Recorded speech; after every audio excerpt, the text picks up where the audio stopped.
Hi friends, I'm Abby and welcome back to my channel. Today I'm going to be talking about some of my anticipated releases for the months of October, November and December.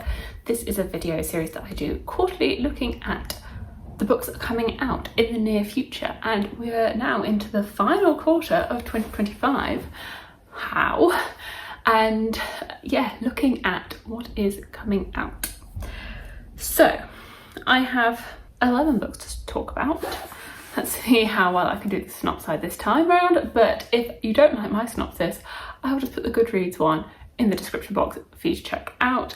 And of course, please let me know if you have any that I missed that you are really looking forward to, because there's so many books and I have undoubtedly missed one, two, a lot in my trawl through upcoming releases. Starting in October, in chronological order, the first book coming out in this next quarter is Mate by Ali Hazelwood. This comes out on the 7th of October.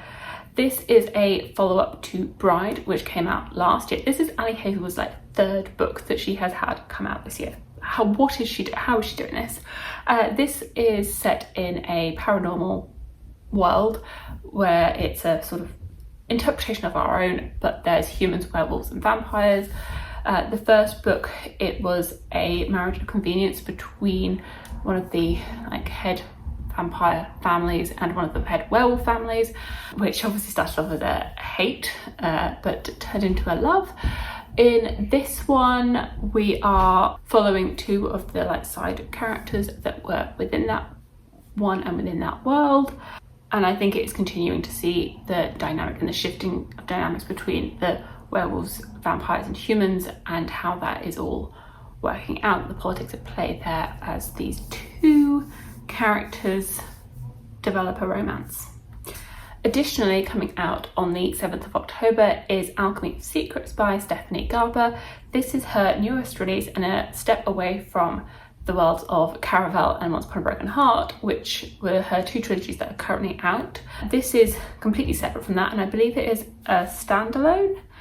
So I believe this one is set in our world as well, and we're following a main character called Holland St. James, who is convinced that the stories that her professor is telling her are real, and she is searching for the truth and trying to find magic in LA, but she ends up in the path of a magnetic stranger who claims he's been sent to save her life. From what I've heard, this is quite different from what she's written before, but I have really enjoyed Stephanie Garber's writing style. I have found it so easy to read, and I fly through her books, and the way that she uses language is very engaging, as well as the way that she creates romantic pairings I think is really fun. So I'll be very interested to see how this one all unfolds. But then on the 14th of October, All That We See or Seem by Ken Liu is coming out. I have read this one. I kindly got an ARC through NetGalley for this one.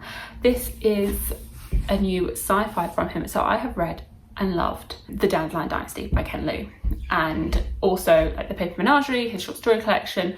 This is quite different. It is a sci-fi. There are definitely some hints of Ken Liu in there, obviously, as he wrote it. This one is a sci-fi. We're following a main character called, what is her name? Julia. We're following a main character, Julia, who sort of tries to live under the radar. This is a society that is a near future where we rely on AI significantly more than we do today, even though it definitely has been growing. But we rely on AI a lot and have quite a large digital footprint. But there are these people in this world who do collective dreaming, and our main character, Julia, gets taken into this case to figure out where this missing dreamer has gone, and her husband is trying to find her, and so you're trying to figure out with Julia what's going on. And Julia has been living under the radar and is a hacker, so she can hack into lots of different systems, but she tries to she's had issues with the law in the past, and so she's just trying to have a quiet life now and not get involved with anything until this situation just comes along and she gets embroiled within it. And you start to uncover where this missing wife and celebrated dream artist has got to, as well as a wider plot. So I do like the way, I'm not, actually, I was about to start going into my thoughts. That's not what the purpose of this. that will be saved for my September wrap-up, but it's coming out in October. I'm ahead of the curve for this one. Then on the 21st of October, The Isle in the Silver Sea by Tasha Suri is coming out. This is one I do have the art for. I do have it both physically and on NetGalley from Orbit, but I have not read this one yet. I have started it. I got like maybe a couple of chapters in, 30 pages in, but then changed my mind, decided to start reading something else. But this is a standalone, and it's a romantasy of sapphic longing, medieval folklore, and a love that spans the centuries. And it's the witch and a knight who are destined to fall in love but kill each other in every lifetime. And Britain is fueled by stories, and the same tale is retold again and again, hundreds of times over lifetimes, and we are seeing this story start to unfold again with our characters Simran and Vinya, and seeing if they can potentially change the story that is written for them. I have really enjoyed Tasha Suri's books in the past, and I really hope this one delivers as well. And then finally on the 28th of October, The Everlasting by Alex E. Harrow is coming out. So this one I feel like has quite a few similarities to The Isle in the Silver Sea, in that it's following a knight. I think knights are quite in right now, or lady knights. Like, I think there's quite a lot of knights within stories this year. But there's more than that. So a lady knight whose legend built a nation meets a retiring historian in awe of her fame. And so it's following Sir Una Everlasting, and she was like this greatest hero, orphan girl who became a knight, who died for queen and country. Her legend lives on in like songs and stories, but her life as it truly happened has been forgotten. And centuries later, we're following a historian called Owen Mallory, who is just obsessed with her and her life and her story, and has been investigating it more and more. And their lives end up tangled together in time, bound to retell the same story over and over again, no matter what it costs. But what story always ends the same way? So it has that similar ring to it, where it's a tale that just keeps getting repeated and two characters trying to break it. I wonder how actually similar they are, but interesting that this is a topic that's come up in 2 October releases. Now, moving into November. On the 4th of November, Witchlight by Susan Dennard is coming out. This is the 5th and final book in the Truth Witch series.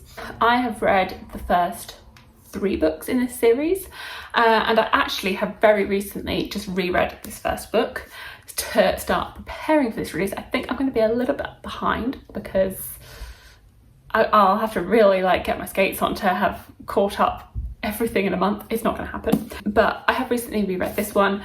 This is a sort of fantasy romantic leaning story where we follow, although I guess a big part of the relationship in this book is between 2 friends, Safi and Isolde. And Safi is a truth witch, which is a really highly coveted magical skill within this world. That there are loads of different magics, but there hasn't been a truth witch in hundreds of years, and a truth witch is able to tell truth from lie.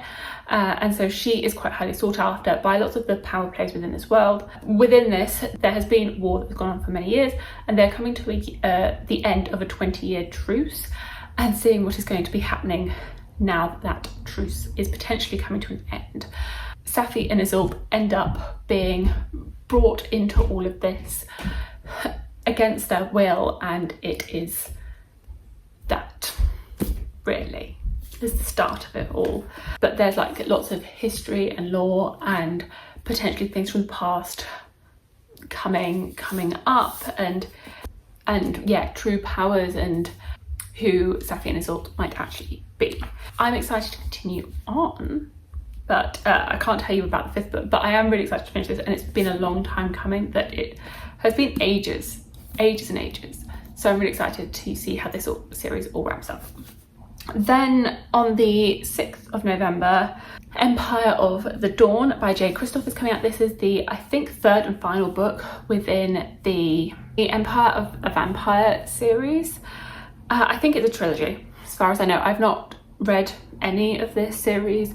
It is a vampire trilogy. I think that it's following Gabriel de Leon, who is half man, half monster, and last remaining Silver Saint, and he has been imprisoned by the very monsters that he is trying to destroy, and is forced to tell his story. So it is chronicling, I believe, Gabriel's life and his legendary battles and forbidden love that have gone along the way with his journey, the friendships he has won, the war, the blood, the forever king, and the quest for humanity's last remaining hope. And obviously centered around vampires. So I think it's pretty well received and has been the first 2 books have been well enjoyed. So I'm sure there'll be a lot of buzz with this 3rd book coming out and seeing how it all concludes. Sorry if the angle has slightly shifted, my storage was full. So we're back. The Strength of the Few by James Islington is coming out on the 11th of November. This is the sequel to The Will of the Many, which I read in January and absolutely adored. Loved that book.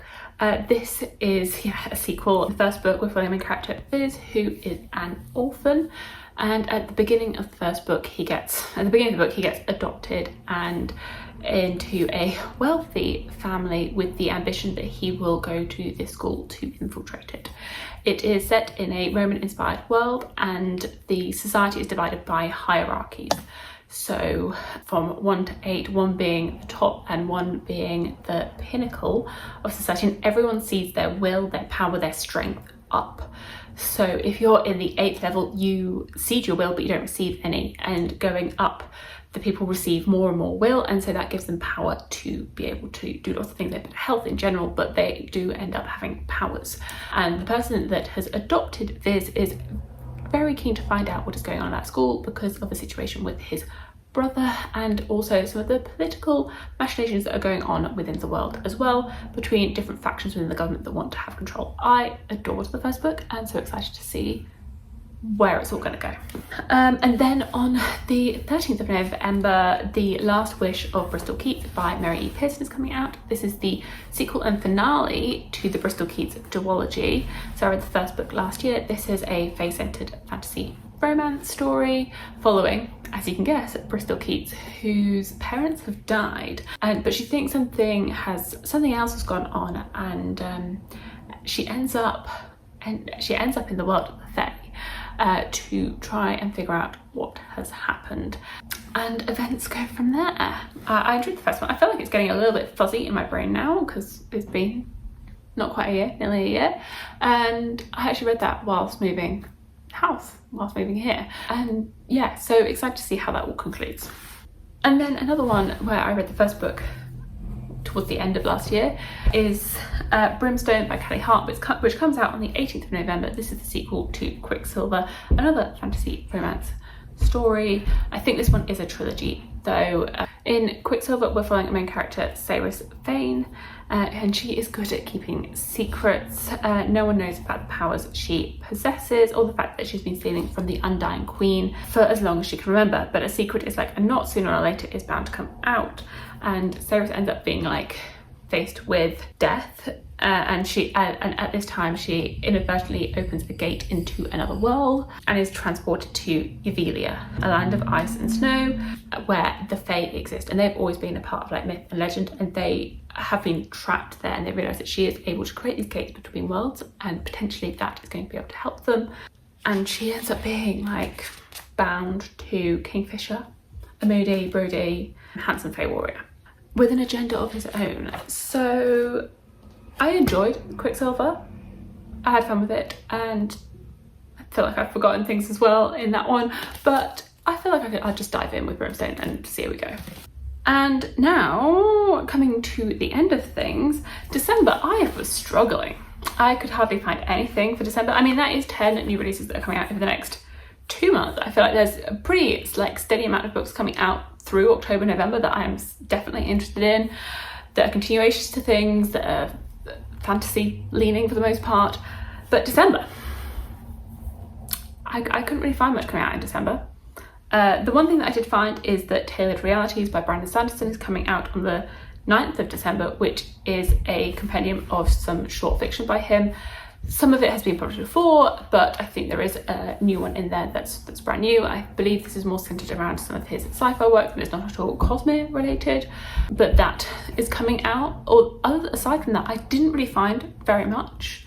So if you have any December releases, please let me know, but I hunted and wasn't particularly successful. So let me know if you're excited for any of these anticipated releases that will be coming out, if there are any others that you want to highlight and let me know about. And Thank you so much for watching, and I will see you in my future videos. Bye!